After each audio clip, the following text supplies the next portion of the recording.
भंडारा जिल्ह्याच्या पवनी तालुक्यातील अड्याळजवळील सोनेगाव शिवारामध्ये दुर्दैवी व धक्कादायक घटना उघडकीस आली आहे। व्हिडिओ बनविण्याच्या नादामध्ये झाडावरून बोडीत उडी घेणाऱ्या युवकाचा बोडीतील पाण्यात बुडून मृत्यू झाला।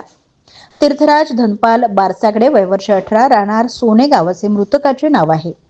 सोनेगाव येथील तीर्थराज बारसागडे हा कोंढा येथील जागृती कनिष्ठ महाविद्यालयात 12व्या वर्गात शिकत होता।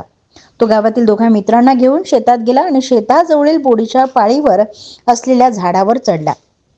आपल्या मित्रांना सेल्फी काढून व्हिडिओ बनवण्यास सांगितले। त्यावेळी त्याने झाडावर चढून बोडीतील पाण्यात उडी मारण्याचा प्रयत्न केला, मात्र त्याचा प्रयत्न विफल ठरला।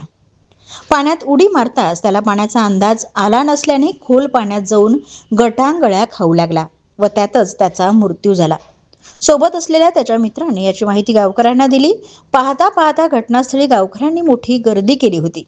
घटनेची माहिती अडाळ पोलिसांना देण्यात आली। माहिती मिळताच पोलिसांनी घटनास्थळ गाठून प्रेत पाण्याबाहेर काढले।